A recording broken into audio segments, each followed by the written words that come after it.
มาฟังคำเล่าจากคุณตาอยู่ในสร้างนี้เนาะสร้างโบราณสร้างเก่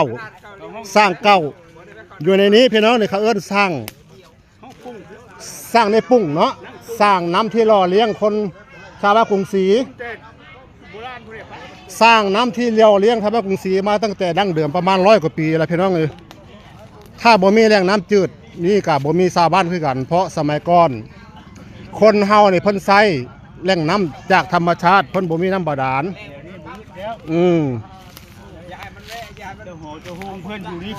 บาดนี้รถทุกปีกับพากันมาเลี้ยงปู่ตาปีละ2 เทื่อตอนลงนาเทื่อนึงแล้วกะตอนเกี่ยวข้าวแล้วเทื่อนึงเพื่อเฮ็ดให้ข้าวน้ำซ้ำปาอุดมสมบูรณ์ฝนตกดีฟ้าจากธรรมชาติเลยบ่ให้มันขาดก็เลยพากันมาเลี้ยงก็เลยได้ยินข่าวว่าปู่ตาพวกลุงเพิ่นว่าเป็นแหล่งน้ำจืดธรรมชาติที่หล่อเลี้ยงชีวิตของชาวบ้านกรุงศรีเด้อชาวบ้านกรุงศรีน้ำที่หล่อเลี้ยงปู่ย่าตายายเฮาสมัยก่อนคืออยู่ในปุ่งเฮานี่เด้อเพิ่นเว้าสร้างแรกเพิ่นเว้าประมาณเมตร50 2 เมตรบ่แห้งแม่นบ่ตาบ่มีแห้งไม่แห้งเกินโอ้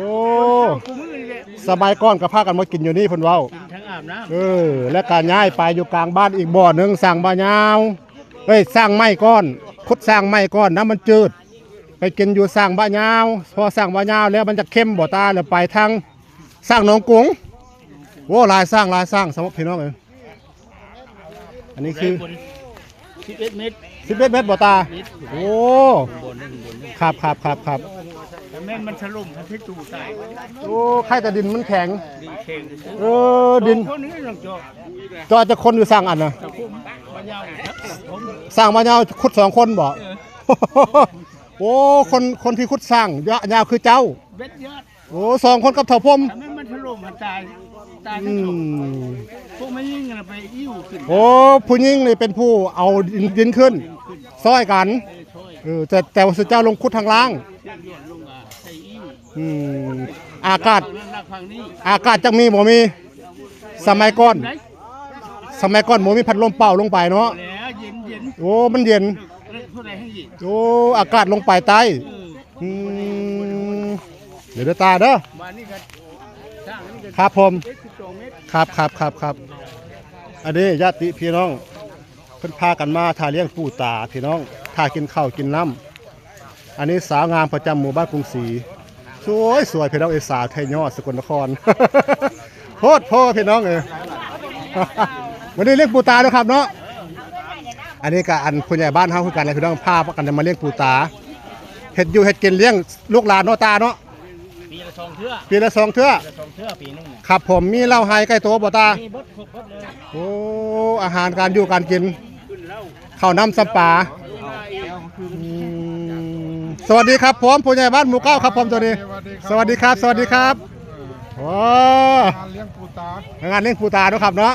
อะไรมาคนตาเพิ่นปีละ2 เทื่อบ่ใหญ่แล้วเข้าแล้วน้ำแล้วโอ้แล้วเข้าแล้วน้ำแล้วพากันเดือน6อีกเทื่อนึงครับผมเฮาเลี้ยงแหละสาเหตุคือว่าเฮาบ่เลี้ยงตอนเกี่ยวข้าวแล้วเดี๋ยวมาคำว่าอยากให้เพิ่นให้ฟ้าฝนดีบ่ใหญ่บอกกล่าวเพิ่นเลยเนาะแล้วข้าวแล้วน้ำโอ้เฮาเป็นลูกเป็นหลานเพิ่นดูแลชาวบ้านดูแลบ้านเมืองให้อยู่เย็นเป็นสุขบ่ให้ข้าวน้ำสปายแห้งแล้งครับผมขอบคุณครับผมคนกำลังมาหลายพี่น้องคนกำลังมาหลายโอ้มีบัก2 ซาวนำได้พี่น้องเอ้ยมีบัก2 ซาวนำได้พี่น้องเอ้ย